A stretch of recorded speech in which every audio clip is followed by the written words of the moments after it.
Welcome, everybody, to Dead Talk Live. Today, we welcome Joseph and Vanessa Winter from Deadstream, which is now currently streaming on Shudder. So let's see, Vanessa and Joseph both wrote the script. Vanessa directed, and Joseph starred in Deadstream. I want to welcome both of you onto the show. How are you guys doing today? We're doing Oh, we're doing great. good. Thank Thanks you for for having having us. us. Oh, it's my And I pleasure. should say that we actually co-wrote and co-directed. Oh, co-directed. Okay, I think IMDb just has you listed as a director. I got to double check that. So you guys co-directed. All right. Well, that's good to know. We're going to get to Deadstream in a second, but you guys also had a segment in the very recently released VHS 99, which is a great film, anthology film that follows the VHS franchise. Vanessa, tell us how you guys got involved in the whole VHS 99 project. Um, it kind of felt like we invited ourselves, and I'll tell the story. It was actually we were in talk. It was early talks before Deadstream had premiered at South by Southwest, where we had met Sam Zimmerman at Shudder, and Joseph just kind of blurted out, "We would love to do a VHS movie." And we didn't think he took it that seriously. But then we got an email from the producer a few months later, and I think that they had some other filmmakers drop out. I'm not exactly the story, or sure about the story, but then we got an official invite, and we had less than 2 months to kind of turn around a segment. So it was super fun and exciting. So, Joseph, when you guys got that call to be a part of this, you guys started with a blank slate on that segment, to Hell and Back. No story. You had to literally come up with something from scratch. Yeah, it was. So I didn't know if that's how it would work or if they would come with an idea and say, here's what's missing from this film, what we'd like you to do. But they didn't. It was actually like, pitch us a couple of ideas that you're really passionate about, and then ultimately tell us what you're the most passionate about. So we did, we pitched them two, and the one that they liked the most, the Hell one that we made, we just so happened to have really been like the most excited about that one. And yeah, we just kept like throwing out crazy ideas, thinking that they were going to shut us down at any point or like kind of turn the tone or whatever, and they didn't. They were just really supportive of what we wanted to do. And it's one of the best segments in the film. Now, you show us a representation of hell, Vanessa. Very vivid, dark, a lot of red. What people would normally imagine hell to look like. Did you guys, struggle to come up with that, idea and how you guys wanted to represent hell? I think both of our minds immediately went to medieval hell. There's a couple artists. Bosch is one of them. He's a medieval painter who portrays hell in just a very brutal but almost comedic way because of how absurd the torture elements are in hell. And because we're such practical effects creature fanatics, we just knew that we wanted creatures in hell. So we kind of just went straight to this classic hell landscape with just, I don't know, the most bonkers things that you could think of. Souls just being torn apart, and I mean, everything you could possibly think of. Here's a little funny question. I don't think the VHS franchise is over with. I think it's going to continue. But now we're moving into the DVD year. Do you think the next one is going to be called DVD 01? That, by the way, that's the first year I ever bought a DVD. So that's why I came up with that year. I mean, VHS 99, I mean, you flip over to the new millennia, you got to, that's when the flip over happens. But anyway, your segment on VHS 99 was great. It was one of my favorite segments. And like I said, your representation. Joseph, just one last question on VHS. That character in Hell, the creepy woman sort of crawling around and leading the guys here and there, what is she supposed to represent? Well, If it's deep metaphorical representation that you're looking for, it's pretty shallow in that way. We were just trying to figure out She's a tortured soul. She's a tortured soul that's kind of on the bottom rung of the food chain in hell that we've established, kind of this pecking order, but she's trying to move up. like we looked at Mabel as she's going through a rebrand currently. So she's someone who like doesn't actually kill people, but wants to give the impression that she does. And when she talks about the legions, she has 30 legions. She has to think about a number to make up. And she has a shackle hanging. She clearly just escaped from slavery. Yeah. We just thought that's really funny. This person that's trying to rebrand as a big, powerful demon, but they just aren't. And that was actually one of the biggest challenges with the film is we had this character of tour guide is what we used to call her, and we didn't know if it was male or female, and it could have been really silly. Like there was a version of it that was really like silly, like fantasy cosplay feeling rather than like actual in universe. And then when Melanie Stone, she told us she was interested in the role, and we started imagining it as her. We were able to, working with her, like make it a more, I guess, like in-universe character, like something that didn't make it too cheesy, but felt like it was actually appropriately silly and funny. I agree. Yeah, we wanted her to be really repulsive, but she kind of brought the charm. Exactly. And made her work. She was great. That's exactly how I saw it as well. All right, let's talk about Deadstream. All right, Deadstream is about a self-professed coward, Sean Bruddy, played by Joseph over here, who basically live streams his whole life, not really caring who he sort of offends or any of that stuff. Everything's sort of like a big joke to him. Now, Vanessa, when you guys were writing, coming up with the script, what would you say was some of the most important aspects of Sean that you guys wanted to highlight? Yeah, I think that once we decided that he had a controversy that he was overcoming, we wanted to make sure that the audience really bought into how important his reputation on the internet was and just how far he was willing to go. We really wanted to pull off that believability that even though he's a larger than life character, you still believe that he's put so much work into his channel and his followers that he really is willing to get pummeled by ghosts. I mean, that's not really a conscious decision, but when that's happening in the film, you're on board with it. Exactly. Yeah, it was important for us to make sure this was we started off with this idea of an influencer where we were like making fun of it, like didn't really respect it. Unfortunately, I regret that part of it. But as we dove into it more, it was so obvious that these creators, these really big influencers, at least a lot of them are really gifted comedians or have some other skill that is the reason they have a big audience. And so it was like really challenging and really important to make sure that Sean seemed that he could actually have a big following out there, even if you didn't like him.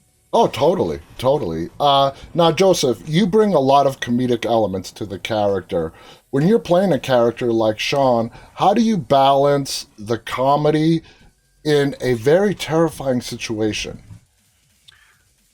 That is a great question. So something that Vanessa and I have talked about recently is that on set, what I was thinking about the most was the funny. So I was like, even if it was a scary scene, I was in my head thinking about like, what's the delivery like that's going to make people surprised and then get a laugh or whatever. And then Vanessa was thinking more of like the execution and the pace that was going to make it tense and scary. And a lot of this, I mean, of course, we were aware of both when we were going into it, but my mindset was really in the funny. And there became parts where it was obvious it can't be funny or it's not working, like parts that we thought would be silly and I would be doing a falsetto scream. Once it starts coming together, you just realize, oh, this is just stupid. It's not, it should be tense and it's not. And some of that we didn't find until post-production and test screens and then re-editing and dubbing my voice through ADR, making it like, I'm not doing a falsetto scream here. I'm doing a more authentic scream here because it needs to stay tense. And stuff like that. Okay, I was going to ask you some of the nuances to Sean, and I was going to point out that Scream, if that's something that just naturally came to you, or it was something that you guys had to really try and through trial and error to get right. And it sounds like it was trial and error. It was trial and error, but I've always thought that Joseph was hilarious playing a scared person. It was kind of like his gift that we wrote some of the movie around. So even though he's really hard on himself, I think that some of that is natural. But there was a lot of fine tuning and discussions about, is this scene primarily funny? Is the joke the most important, or is the tense, scary moment the most important? And that was just kind of a battle that was happening during rehearsals and production and post production. It was just always trying to find that mix. Yeah, and I know that my Scream in Deadstream has become kind of controversial. Some people love it, a lot of people hate it. But the thing is, what it used to be was very like, it was a lot more abrasive, because as we shot it, it was a lot more falsetto screaming. And like now it's in a few places, it's mostly like a yelp in that falsetto range, because we went in and we ADR'd probably 90% of those screams. Wow. So it's like what you're seeing now is Yeah, now the truth is out. He's got like 25 different screams, believe it or not. A lot of nuance. Yeah, I'm sure a lot of people would love to know that. I know I do. Now, Vanessa, this movie, because Sean brings in so much gear and has so many different cameras, we see a lot of different camera angles, and you're trying to maintain that live stream feeling to the film. With both you guys, I mean, how difficult was it directing that? And especially you, Vanessa, with the directing Joseph, being with him in front of the camera and you behind the camera, and all those different angles and all that. How difficult was that? Well, to start with, we got really into it. Joseph and I and our DP Jared Cook, who's also a producer and post-production supervisor. Basically, we're all filmmakers.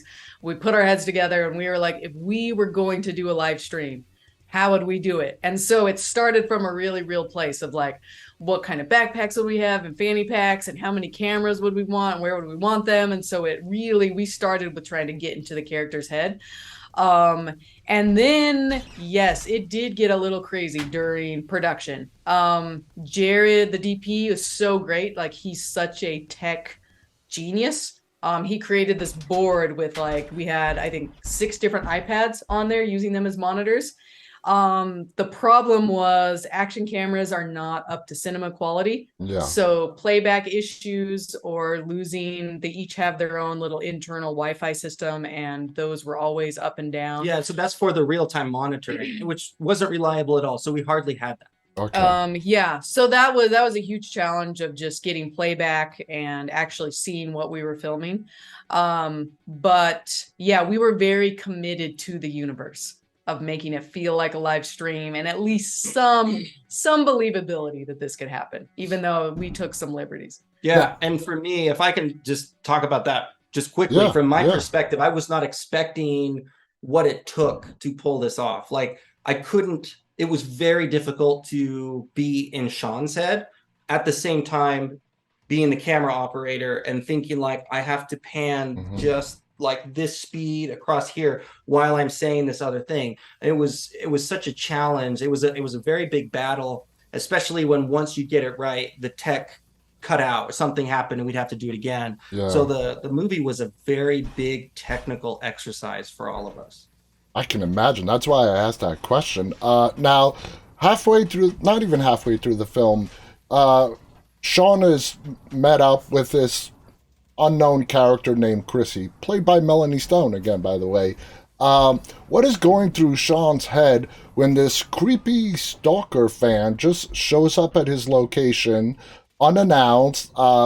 He doesn't seem very concerned or scared after she explains how she finds him. We were hoping that people just wouldn't think about that too much, because the reality is you would be freaked out if somebody did show up, and you would react very differently, and then it would become a completely different movie. So we had to we tried to just have him like brush it off and just find a way to absorb that into what he was trying to do. And so we invented the pull of the fans wanting her to stay and him having to embrace that. I think we tried to build in some like suspension of disbelief in the fact that he had just seen a ghost. And Yeah. so, as weird as a fan showing up would be, there was still some relief that it wasn't a monster. It was somebody of flesh and bone, at least to him at that moment in Right. time. Yeah. Now, Vanessa, when it comes to the creative process between you guys, I've interviewed several husband wife creative writing teams, directors, actors, and so on. How does an idea go from an idea to a script? What kind of process do you guys incorporate? Because everybody's process is different. That's a good question. Yeah, I would love to hear. I would love to hear the other answers. Yeah, we usually pitch an idea to each other while we're brushing our teeth or something. And if the other person likes it, then usually they'll repitch it, but different. So it's like we just kind of rewrite each other's stuff, and then whatever doesn't get rejected ends up kind of like rising to the top. Yeah. And then once that happens, the script part gets pretty formal. Is We have to that get before even a word is written on a page or anything? You guys just go back and forth with ideas, and For then a when long you, time. yeah, We're very slow in actually putting words on the page usually. Like we go in the idea stage for quite a long time, just like going on walks and Yeah, we both kind of have to fall in love with it. I think that's kind of the tricky part of being a duo. It's like we both kind of have to fall in love with it and find our way in before we're ready to get serious enough to write it. okay, okay. Now, Joseph, live stream horror has become very popular over the recent years. What inspired that direction as opposed to like a found footage type direction?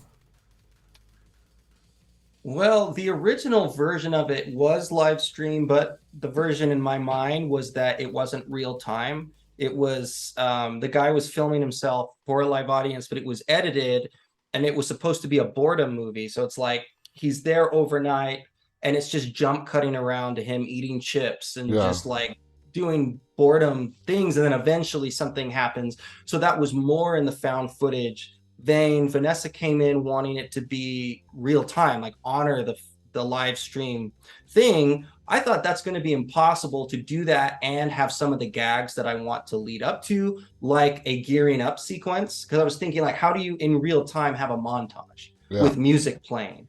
But then when we figured out how we could actually do that, like he has a tape player and he's playing music, and then could we in real time go around and like gearing up in a believable way, or at least earn the audience that they're there with you when you're doing that? And we think we can. Then it just became fun. It wasn't like a strategic thing for us. It just became like it felt like the right way to tell this story.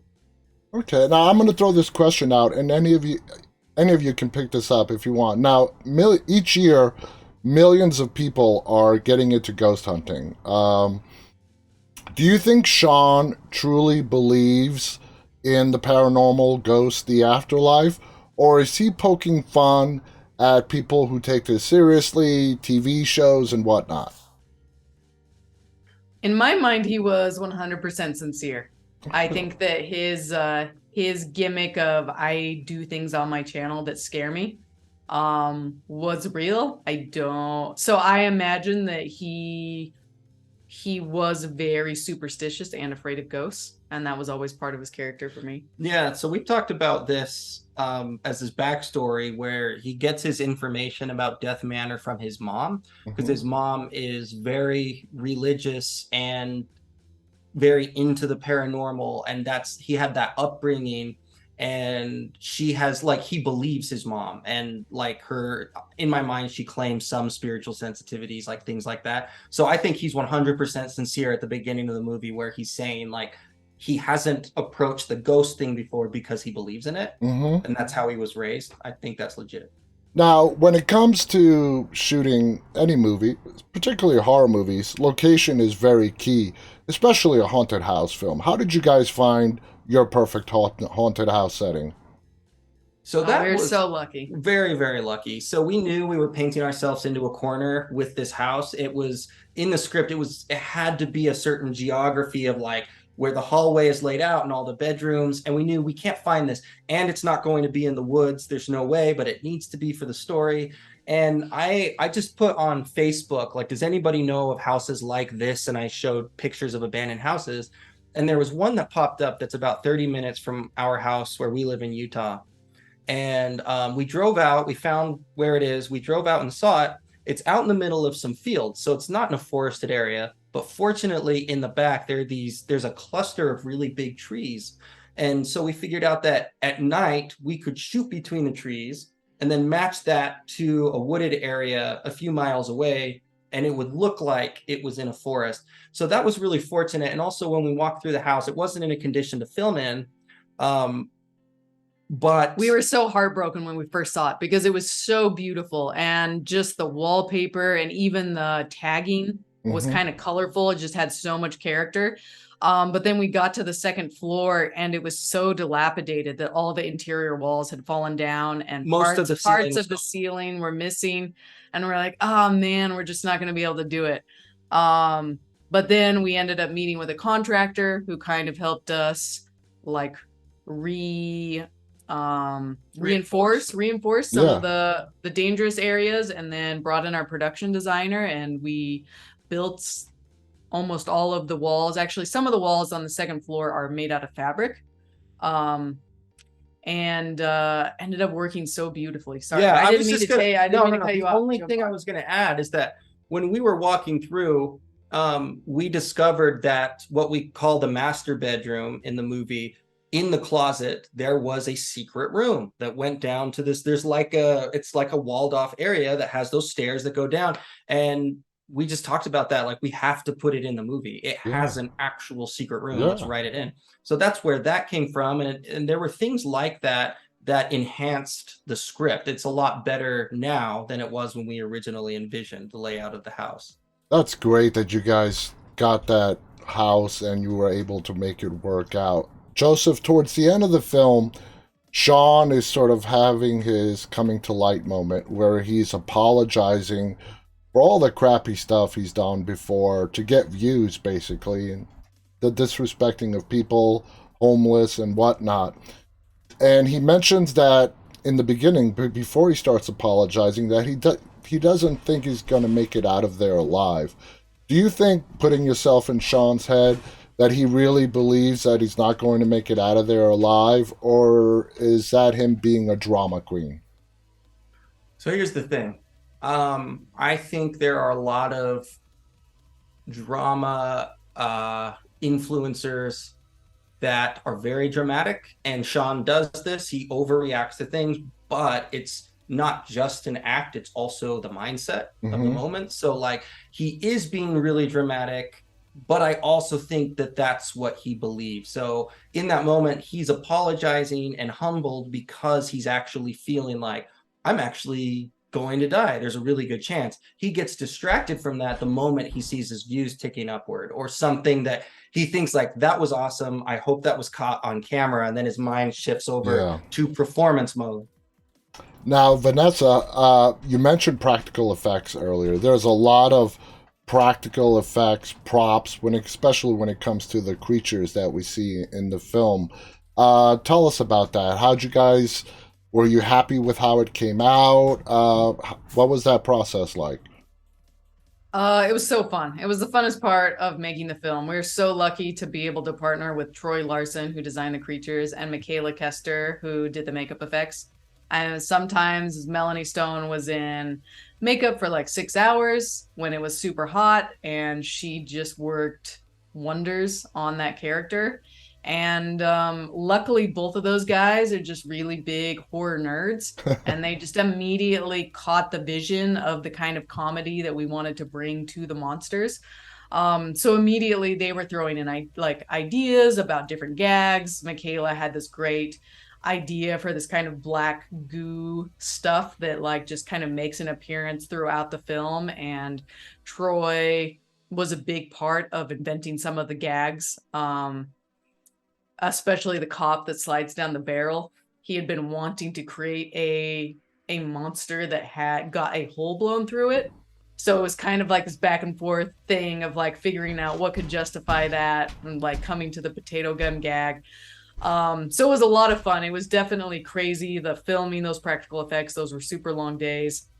I think Joseph was sitting in a bathtub for 14 hours or something, trying to get those shots. But yeah, it was definitely born out of passion, and so happy with how they turned out. I gotta tell you guys, talking to you for the past 25 minutes and listening to your commitment on the project itself, it's no surprise on how successful Deadstream has become, and your site and your prior work as well, VHS 99 and beyond. You guys are really committed to the craft. Is I guess the best way I can put it right now. And hats off to you for that. I want to thank you so much for coming on here and just sharing a little bit about Deadstream VHS 99.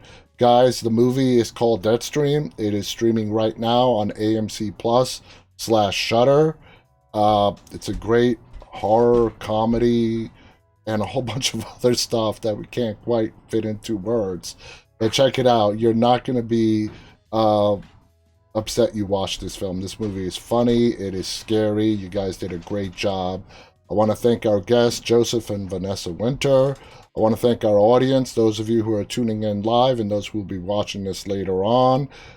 Before we go, is there anything in the future that you guys are working on right now that we should keep an eye out for, that you can talk about? Nothing we can talk about, but more horror. Okay, that's and probably more comedy, most likely. That's awesome. We can't wait. I know I can't wait. Thank you so much for coming on here, guys. Thank you to everybody watching. Until next time, on behalf of Joseph, Vanessa, and myself, stay safe, stay walking. Good night. Oh, it is night. Good night, everybody. Bye-bye.